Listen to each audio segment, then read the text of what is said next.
Здравствуйте! В эфире «Время региональных вестей», в студии Лариса Шамаева, и в начале главные темы выпуска. Золотая осень 2024. Хотелось бы выразить глубокую благодарность Кадырову Рамзану Ахматовичу и Кадыровой Айшат Рамзановне за то, что они всячески поддерживают нашу молодежь. В регионе прошел межвузовский фестиваль студенческого творчества. Творческие поездки писателей по России. Стараться донести на разных языках то чувство единства, дружбы, которое объединяет нас всех вместе и которое делает нас всех единым многонациональным народом. Поэт, публицист и переводчик Юрий Щербаков встретился с коллегами в Союзе писателей Чеченской Республики.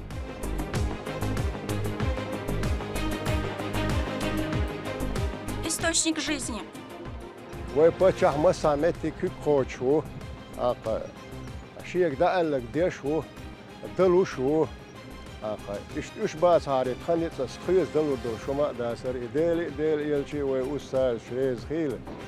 Новых Атагах ведутся работы по проведению водопроводных сетей.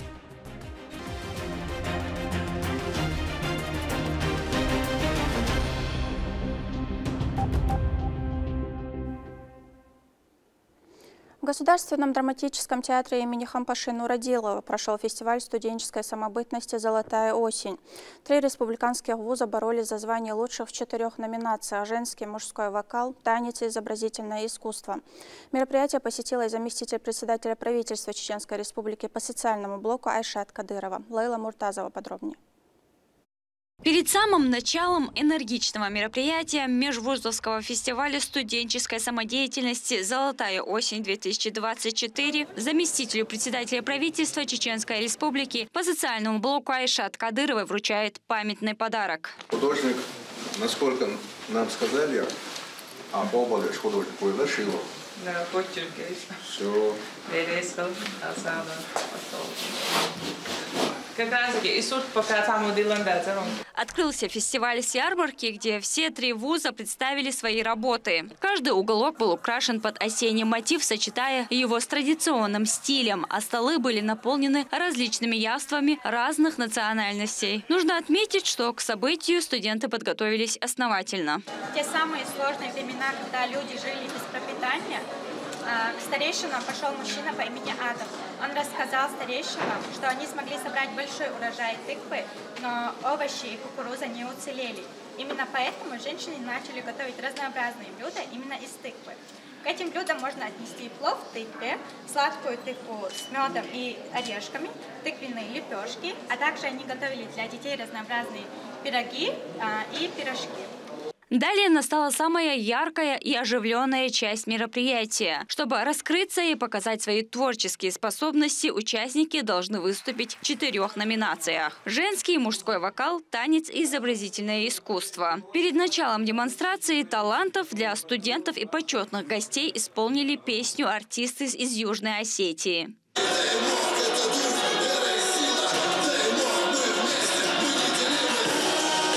В каждой номинации выступает по одной команде от 3 вузов региона. В женском вокале первопроходцем стал коллектив Чеченского государственного университета имени Ахмата Хаджи Кадырова.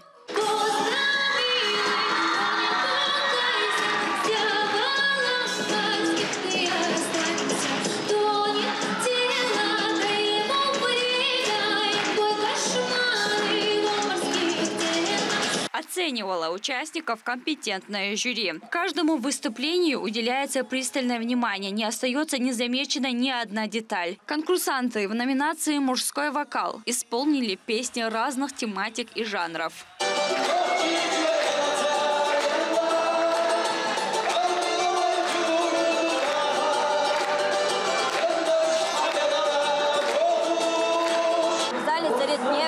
Атмосфера, он наполняется бурными аплодисментами. Студенты поддерживают выступающие команды. Участники вкладывают всю душу в свои номера. Это ощущается в каждой ноте и в каждом движении. Никого не оставило равнодушным и выступление хореографических коллективов высших учебных заведений субъекта.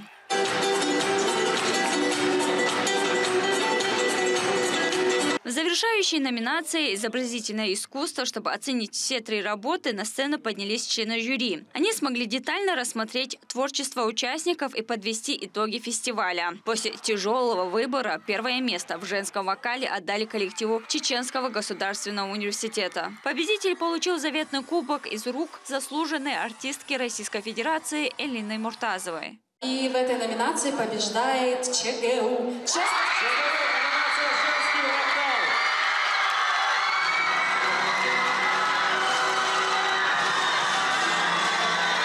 В мужском вокале выиграли молодые люди из Грозненского государственного нефтяного технического университета имени Миллионщикова. В номинации «Танец» первое место забрал Чеченский государственный университет имени Ахмата Хаджикадырова. В изобразительном искусстве лучшими стали участники Чеченского педагогического университета. А самый желанный трофей фестиваля Гран-при вручила лично Айшат Кадырова.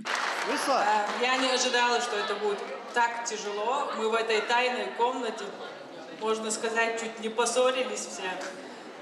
Но Гран-при мы решили вручить ЧГУ.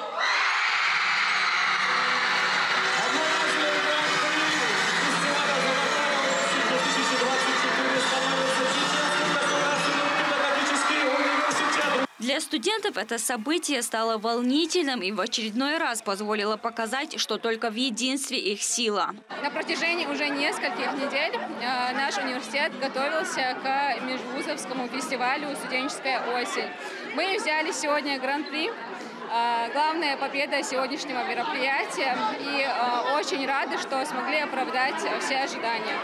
Хотелось бы выразить глубокую благодарность Кадырову Рамзану Ахматовичу и Кадыровой Айшат Рамзановне за то, что они всячески поддерживают нашу молодежь и развивают молодежную политику в нашем регионе. Много положительных эмоций подарили молодые люди и гостям, которые остались под большим впечатлением и еще раз убедились, насколько талантливое подрастающее поколение. Я очень рада, что у нас вот такая молодежь, здоровая молодежь, правильная молодежь, живая молодежь. Получила массу удовольствия, увидела прекрасные хореографические композиции, вокальные композиции, увидела изобразительное искусство, замечательные произведения, написанные студентами. Следуя заветам первого президента Чеченской Республики Ахмата Хаджикадырова, глава региона сегодня создал самые лучшие и современные условия для развития молодежи, благодаря чему они имеют возможность проявлять и раскрывать себя в разных сферах, чтобы в будущем только укрепить достигнутые высокие показатели в субъекте и приносить родному краю новые успехи. Лейла Муртазова, Сайдамин Мусаев, Магомед Бараханов, Вести, Чеченская Республика. Хазбулат Шуршаев, более известный под псевдонимом Бешта, является известным и успешным гидом Чеченской Республики. Он основал свою компанию «Бешта Travel», где проводят экскурсии, походы по горным местностям нашей республики. Туристический медиатур проводится с целью повышения знаний у молодежи региона и пропаганды внутреннего туризма. Обо всем по порядку. Лейла Муртазова. В живописной Чеченской Республике Бешта прославился как один из интереснейших гидов и блогеров. За ним наблюдают более 130 тысяч людей в его канале на одном из видеохостингов интернета. Профессионально туризмом он занимается 5-й год. Впервые отправился в горы. Это было в Чеченской Республике, Галанчевский район. Как ни странно, это была моя первая поездка в горы. Хоть как бы столько прожил, но ни разу не был в горах.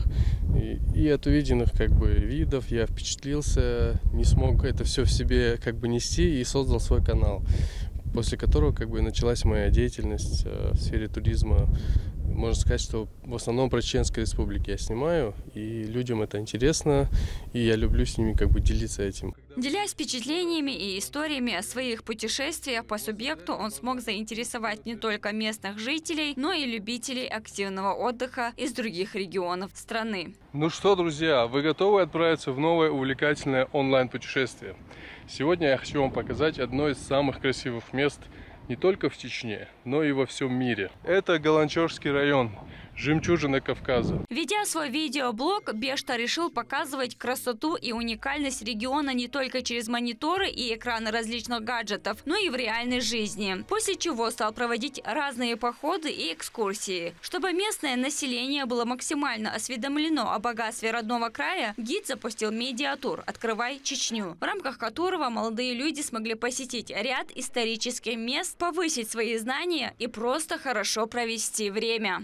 Проводили для них лекции, которые рассказывали историю Чечни, не только развлекали их какой-то программой туристической, но и ознакомливали с историей нашей республики, потому что это очень важно доносить такую информацию среди молодежи, потому что она уже дальше будет участвовать в развитии туризма нашего. В этом медиатуре мы привлекали разных преподавателей из педагогического университета, которые рассказывали лекции на тему истории нашей республики.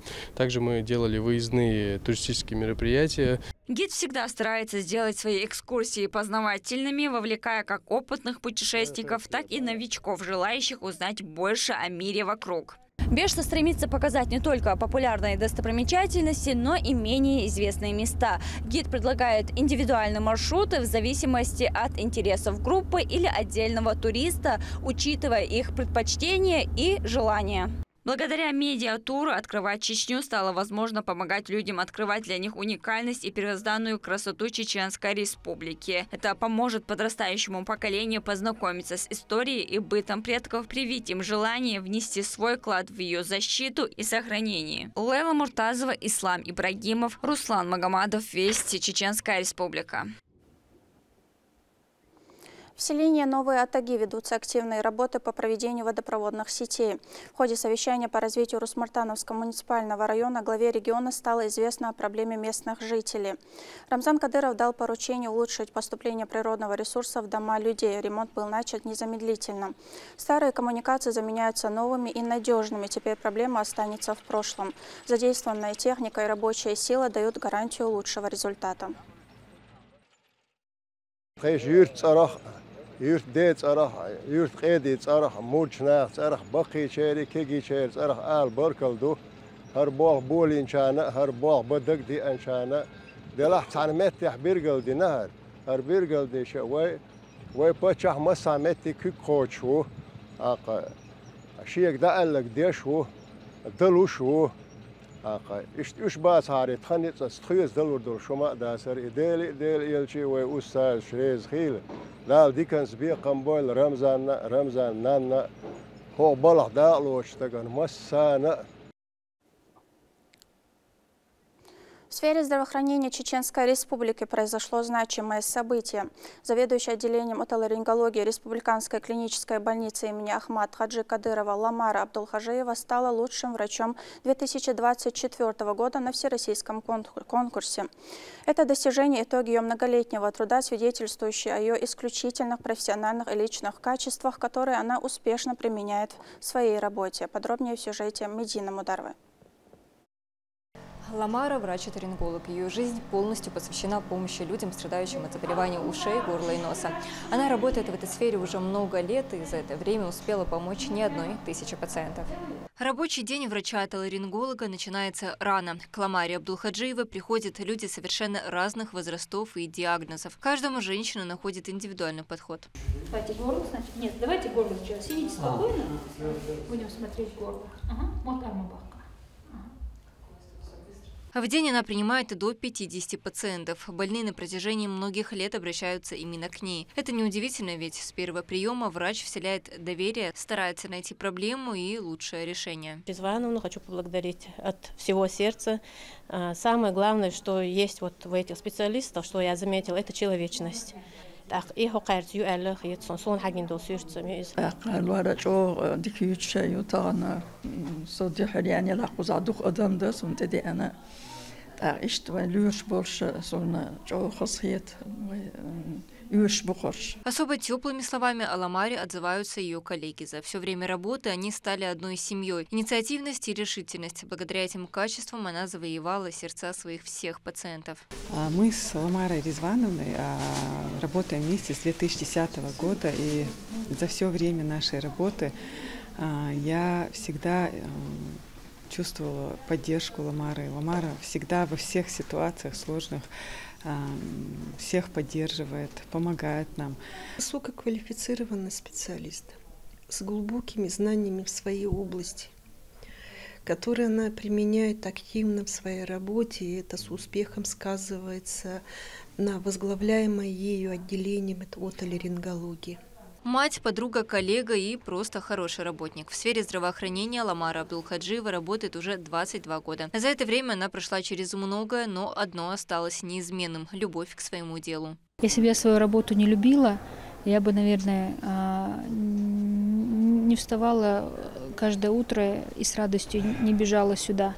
Для меня радость прийти на работу и принять пациентов, прооперировать, встретиться со своими коллегами, поехать куда-то на какие-то индивидуальные курсы обучения в город Москву. Для меня все приносит радость, душевное удовлетворение. Ламара окончила Северо-Осетинскую академию в 2002 году. Затем уехала в Москву в научно-клинический центр отоларингологии и работала там в детском отделе 7 лет. После переезда в Грозный с 2019 года по сегодняшний день является заведующей отделением отоларингологии в Республиканской клинической больнице имени Шахаба Эпендиева. Делаю обход по палатам. Конечно, не всегда каждый день получается, потому что бывают иногда и пятиминутки по понедельникам, иногда какой-то экстренный больной привезенный, которому нужно бывает оказать срочную помощь, какое-то внимание наше. Обхожу палаты, смотрю, кто как себя чувствует, какие вопросы, какие жалобы есть. Захожу к себе в кабинет, мне приносят истории болезней пациентов, которые поступили за прошедшие сутки, распределяю их между врачами, ординаторами лор-отделения. Потом прихожу в смотровой кабинет, там, где ждут меня пациенты, которым назначено на утреннее время, обычно назначаю консультации.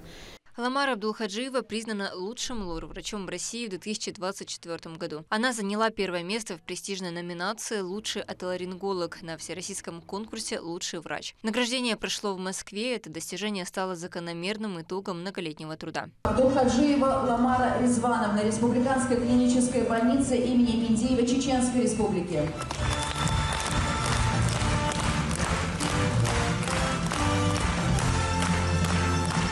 С таким радостным событием Ламару поздравил и глава Чеченской Республики Рамзан Кадыров в своем телеграм-канале. Он подчеркнул, эта награда служит достойной оценкой ее заслуг в области здравоохранения. Было очень приятно, волнительно, про себя даже очень сильно радовалась. Но эмоции всегда надо свои сдерживать. А как вас на работе встретили? На работе меня встретили радостно, но они со мной были онлайн во время вручения практически. Здесь встретили с радостью, с большими букетами роз. С работы женщине удается совмещать и семейную жизнь. У нее 5 детей. В свободное время она созванивается с ними. Без что? Где что, сынок? В школе царенная? Оценка шудяхатаган. 5. На счету Ламары немало наград, но это еще не предел. Впереди у отоларинголога грандиозные планы. Она собирается и дальше добиваться все новых высот. Профессия врача во все времена является одной из важнейших в обществе, ведь от его усилий зависит не только наше здоровье, но порой и жизнь. В этот день мы убедились в том, что Ламара Абдулхаджиева является грамотным специалистом и прекрасным представителем этой профессии. Медина Мударова, Ислам Нацуров, Вести, Чеченская Республика. В Союзе писателей Чеченской Республики прошла творческая встреча поэта, публициста и переводчика Юрия Щербакова с коллегами. Его визит состоялся в рамках проекта «Творческие поездки писателей по России», организованной Ассоциацией союзов писателей и издателей России. Эта программа направлена на активизацию литературного процесса в регионах страны и позволяет создать единое культурное пространство для общения писателя и читателя. Турпал Тайсумов продолжит.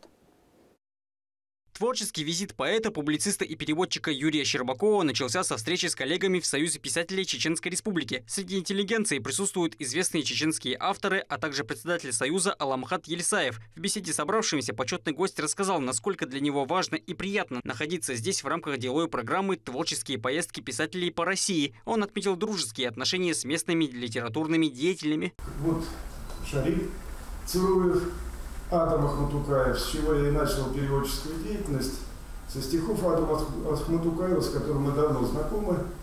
И сейчас выпустил я книжку переводов Адама, которую сегодня будем в Национальной библиотеке презентовать. Сейчас покажу вам ее, эту книжку. А до этого издал вот такую книжечку 5 лет назад «Напевы гор, невыжженный пожаром». Здесь тоже стихи Адама Ахматукаева и вашего поэта, который давным-давно жил и давным-давно умер, был талантливый человек Ибрагим Юсупов.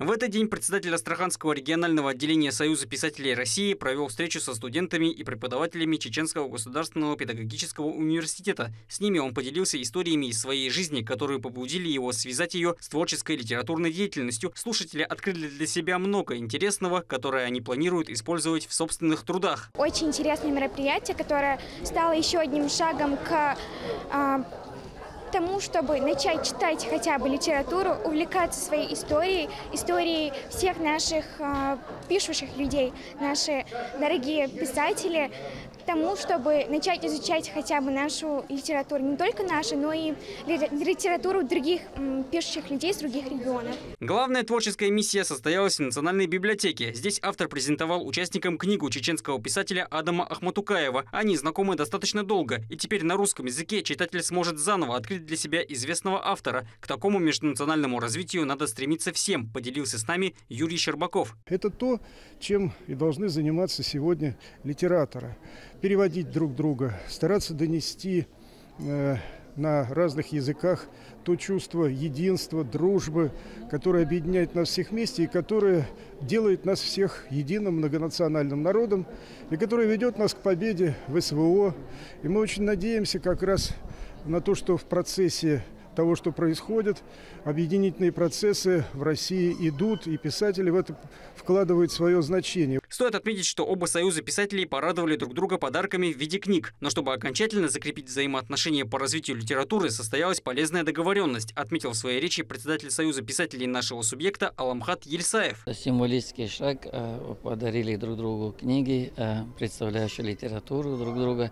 Но это не главное. Главный результат сегодняшней встречи – это то, что мы договорились в сотрудничестве в сфере переводов, договорились издать произведения литературы друг друга от астраханской, чеченской, астраханской, и договорились о том, что постараемся провести дни литературы чеченской Астрахани и астраханской в Грозном.